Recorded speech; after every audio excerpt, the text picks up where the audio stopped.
Director of Operational Services, and I'll talk you through kind of how I ended up getting here, which is a rather random journey. So I, after finishing my A-levels, I decided I wanted to be an actor, which I thought was the thing I was best at. So I went and studied drama at university, and did okay at it. Got a 2-1, and at the end of finishing that, I was a bit sick of acting and decided I didn't want to be an actor. So decided I'd go and get a job, and I moved to Cardiff. I grew up in Pembrokeshire, so I moved to Cardiff when I finished my degree and got the first job that I could. And at the time, that was working in a call centre, so similar to the background that Stacey's outlined. So I started working in customer service, and quickly got promoted. So I became a senior customer service officer, or whatever it was called. And the company I was working for was a company called 118, who were a directory inquiries business, and they had a number of large offshore call centres based in the Philippines. And so I'd been doing that job for about a year, and they said, would you like to go to the Philippines to do some training? And I did. So I said, yeah, that'd be great, thanks. And I went there and was there for 3 years and did a whole host of things, like I set up a training team, and I set up an elocution team, and I essentially doubled the size of the call centre there. Really enjoyed my time while I was there. And then I came back to the UK and decided I wanted to kind of settle down and get a house and do grown-up stuff. So I got a job working for RBS. So we're now in 2007, I think. And if you remember, most of you are far too young to remember 2007, but for anyone not that young, in 2007 the economy went bang, and mainly because of RBS. It was nothing linked to me. I'd just like to say I had no hand in that, but I was working for them at the time. So I decided it probably wasn't the right time to work for RBS. So I took a job working as a call centre manager, so staying in kind of customer service world, call centres for the Vale of Glamorgan Council in Barry, of all places. Didn't know anything about councils, just knew call centres. And enjoyed that, learned all about councils and what they do, about collecting your bins and your garden waste and all of the stuff that councils do, which is quite broad, as I found out. So I did that for a couple of years, and then I got offered a job doing a similar thing for Newport Council, but a bit bigger. So I was running their call centre, and I was running their website, and their a big face-to-face centre. So I did that for a few years, enjoyed that, and learned about digital. And worked out I really enjoyed stuff that was related to websites, digital transformation, kind of moving services online, all of the stuff related to that. And that's where I kind of, that's really interesting.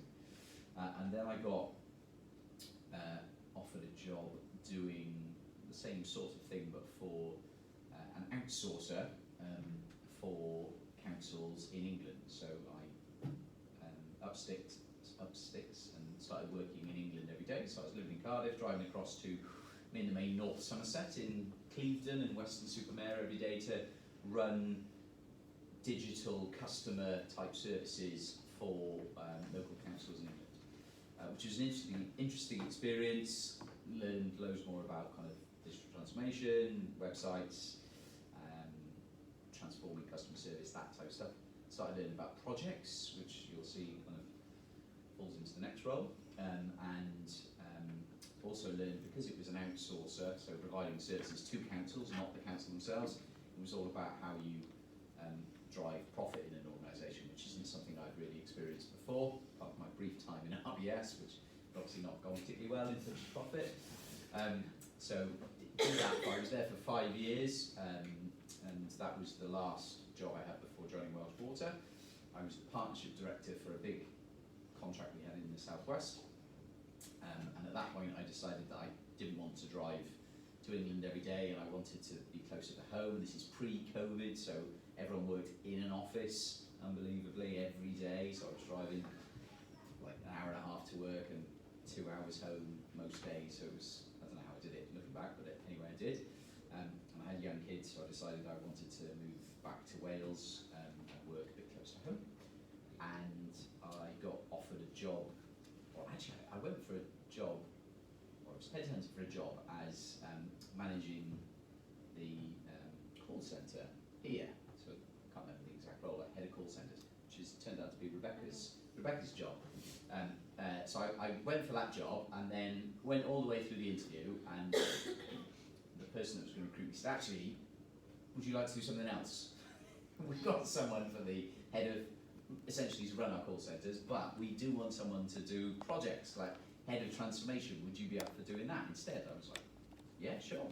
So essentially, I joined in 2018, I joined Welsh Water as head of transformation, and I was here to transform in the main, our kind of digital processes, so our website, digital services to customers, internal digital technologies, etc., etc.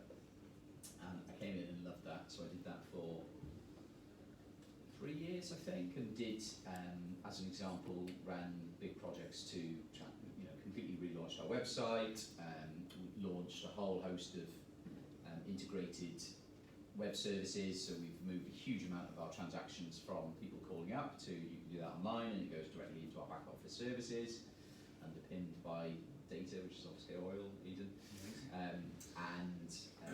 Yeah, really enjoyed that.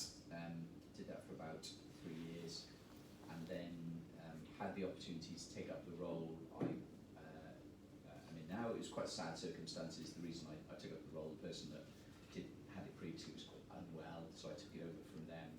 And it's a completely different, it was like joining another organisation with a completely different kind of market knowledge, understanding of what you're doing, because you went from the world I was in was all kind of corporate transformation, digital customer service, call centres, and I'm now in the operational part of the business, looking at how we support our operational business to function on a daily basis, essentially making sure everyone has water in Wales, and then dealing with the repercussions if they don't, which is particularly Steve's interests.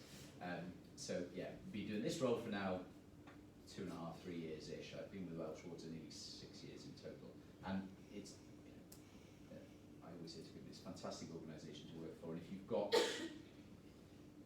right attitude and drive to learn and develop, you can go in any angle. As I think my example proves, I'm not an engineer. I don't have a scientific background. I've got a drama degree, and I'm running big operational services, and I knew nothing about those when I joined the organisation. So I think it's a type of organisation that will invest in you if you are willing to learn, develop, and have the right attitude. So someone I highly recommend to work. Just one final point in terms of link to what I studied and what I do. People always ask about that, and I do actually.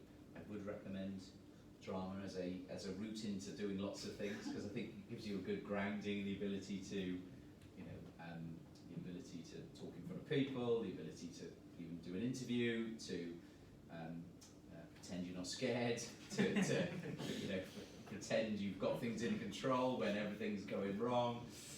It's quite a handy skill, so it is, it's not a bad grounding as a random degree.